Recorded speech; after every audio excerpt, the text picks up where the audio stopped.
Zee 24 तास एक पाऊल पुढे. मला एका अत्यंत महत्वाच्या विषयावर तुमच्याशी बोलायचं आहे आणि ते म्हणजे अनेकदा रुग्णांकडून डॉक्टरांना मारहाण केली जाते, रुग्णालयांची नासधूस केली जाते. हा सगळा जो ट्रेंड आहे तो मागच्या 10-15 वर्षातला आहे. कुठेतरी डॉक्टरांची प्रतिष्ठा कमी झाली आहे, रुग्णांचे नातेवाईक व्हायलंट बनत चाललेत, डॉक्टरांबद्दलचा आदर कमी झालेला आहे. डॉक्टर आणि रुग्ण या दोघांच्या मधल्या नात्याला कुठेतरी एक कन्झ्युमेरिझम किंवा ग्राहकवाद आलेला आहे. काय विश्लेषण करायला याचं? आपण म्हणलात त्यातलं प्रत्येक कारण खरं आहे. आपण माझ्या परिचयामध्ये सुरुवातीला म्हणलात की देवदूत. मी डॉक्टरांना देवदूतही मानत नाही आणि दुसऱ्या बाजूला राक्षसही मानत नाही. आम्ही मर्त्य मानवच आहोत. गेल्या काही वर्षांमध्ये वैद्यकीय सेवा, मग ती शासकीय असो किंवा खाजगी असो, प्रचंड प्रमाणामध्ये तंत्राधिष्ठित झालेली आहे, ज्याला आपण टेक्नॉलॉजी ड्रिव्हन असं म्हणतो. MRI करा, CT करा, पेट स्कॅन करा, या प्रत्येक गोष्टीला कॉस्ट सेंटर आहे, मूल्य आहे.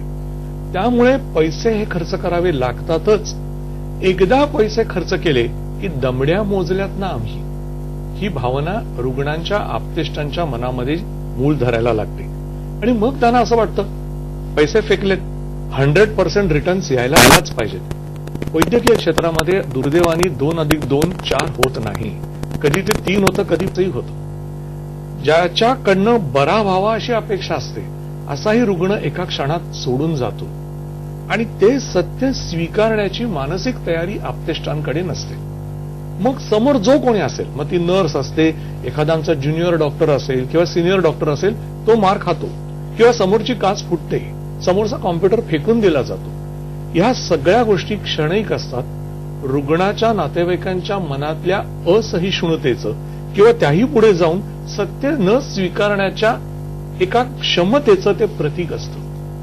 हेच नातेवाईक थोड्या वेळाने म्हणतात सर सॉरी, पण त्यावेळेला इट्स अ रिॲक्शन.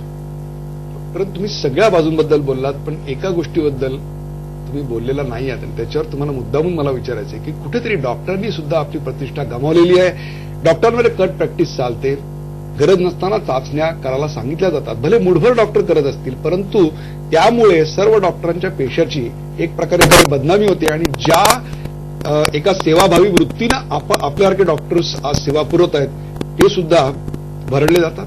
सत्य आहे. मी असं कधीच म्हटलं नाही की कट न घेणारे कमिशनर आमच्याकडे, कमिशन न मागणारे कमिशनर आमच्यात नाहीत, असं नाही. मी हे लिहिलेलं सुद्धा आहे. परंतु आपण म्हटलं तसं हे प्रमाण अजूनही अल्प आहे. हे कमी व्हावं यासाठी माझी धडपड असणार आहे. कारण ह्या सगळ्या गोष्टींच्या प्रकटीकरणामधनं होत आहे की जे एक रुग्ण आणि डॉक्टरांमधलं जे विश्वासाचं नातं आहे त्याला कुठेतरी धक्का पोचतो आहे. अनाठायी चाचण्या केल्या जातात हे सत्य आहे. त्या चाचण्यांनंतर पाकिटं पोचतात हेही सत्य आहे.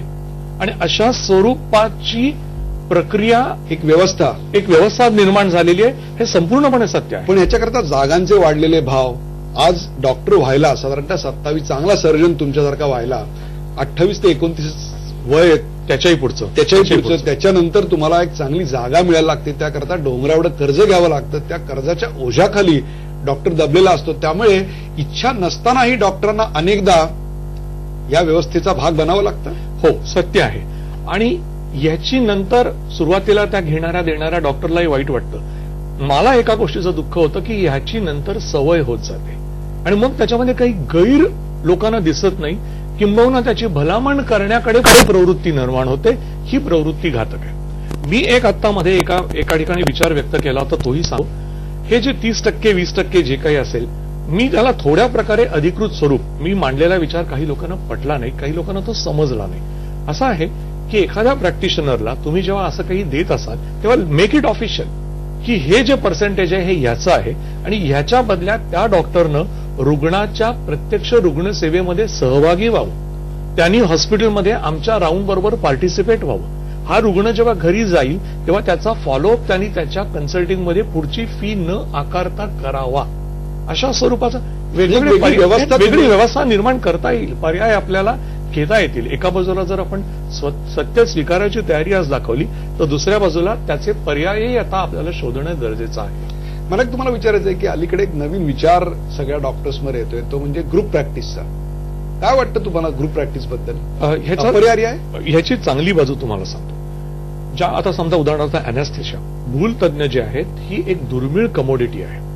असं अनेकदा आपल्याला वाटतं की सर्जन वरती त्यांचं आयुष्य अवलंबून आहे, तसं नाहीये. खरंय. सर्जन भूलतज्ञावरती अवलंबून असतो. आता माझ्याबरोबर जी माझी भूलतज्ञ काम करते ती गेली 8 वर्ष काम करते आणि एक प्रकारचं एक कॉन्फिडन्सचं नातं निर्माण होतं. ग्रुप प्रॅक्टिसमध्ये जेव्हा असे 4 ते 5 लोक एकाच प्रकारच्या फॅकल्टीचे एकत्र येतात तेव्हा थोडंसं स्वातंत्र्य त्यांनाही राहतं की आज मी जर पुढे पुण्याला गेलो किंवा माझ्या घरी गेलो आणि कॉल आला तर तो कॉल माझ्याच फॅकल्टीच्या इक्वली कॉम्पिटंट दुसऱ्या माझ्या सहकार्याकडून ज्याच्या तत्वनिष्ठांबद्दल मला खात्री आहे पेशंट बघितला जातो. हा ग्रुप कॉम्पिटंट दुसऱ्या माझ्या सहकार्याकडून ज्याच्या तत्वनिष्ठांबद्दल मला खात्री आहे पेशंट बघितला जातो. हा ग्रुप प्रॅक्टिसचा एक दर्जा उंचावू शकतो. एक दर्जा उंचावू शकतो. पण दुसऱ्या बाजूला ग्रुप प्रॅक्टिसचं रूपांतर कार्टेलायझेशन मध्ये होऊ नये, एका टोळीमध्ये होऊ नये. टोळीमध्ये होऊ नये याच्याहीकडे आपण काळजीपूर्वकरित्या बघणं गरजेचं आहे. एक प्रशासक म्हणून, डॉक्टर म्हणून, महापालिकेच्या रुग्णालयाचा डीन म्हणून राजकारण्यांशी आपला अत्यंत जवळून संबंध आलेला आहे. अगदी प्रामाणिकपणे सांगा, राजकारण्यांचा त्रास झाला? नाही, अजिबात होत नाही. आणि अगदी प्रामाणिकपणे सांगतो, याही पुढे जाऊन सांगतो की जितके म्हणून पक्ष आहेत त्या पक्षांमधल्या वरिष्ठ नेत्यांपासून गल्लीमधल्या कार्यकर्त्यांपर्यंत संबंध निर्माण झाले. एक लक्षात घ्यायला पाहिजे, त्यांच्या आमच्याकडनं अपेक्षा काय आहेत? सर अमुक अमुक रुग्ण आहे, पैसे नाही आहेत, काहीतरी मदत करा. सर अमुक अमुक रुग्ण आहे, त्याला आयसीयू मध्ये बेड द्या. सर व्हेंटिलेटर द्या. इतकेच फोन असतात. हे रोज रात्री असतात. कधी कधी गेल्यानंतर पोस्टमॉर्टम टाळण्याची विनंती करणारेही फोन असतात. आणि एकदा बाहेर एक प्रतिमा निर्माण झाली ना की हे उलटं सुलटं काही करणार नाही. म्हणजे मी तर असं म्हणतो की ते करायला आम्ही नालायक होतो. हे एकदा बाहेर कळलं ना की तशा विनंत्या तुमच्याकडे येत नाहीत, प्रेशर्स येत नाही येत. म्हणजे तुमची वैयक्तिक प्रतिमा ही डॉक्टर आणि राजकारण्यांचे संबंध डिफाईन करते. मला असं वाटतं आणि मला हेही सांगायला पाहिजे की मला विविध पक्षांमध्ये म्हणजे आज जेवढे म्हणून पक्ष आहेत त्या पक्षांमधले उत्तम मित्र लाभलेले आहेत. आणि अनेकदा कारण कसं असतं ते डायरेक्ट तळागाळामध्ये काम करत असतात जे कदाचित आम्ही पोहोचत नसतो. त्यामुळे सर ह्या एखादा कॅम्प अरेंज करताना सर कॅम्प असा या ठिकाणी करू नका, अगदी झोपडपट्टीमध्ये इथे करा, इथे गरज आहे, आणि मी ती सूचना स्वीकारतो. तेव्हा त्याच्याकडे थोडंसं जर मला राजकारण्यांचं अजिबात त्याला काय म्हणतं की त्यांच्याबद्दल काही माझ्या मनामध्ये किलमिश नाही. झी 24 तास एक पाऊल पुढे.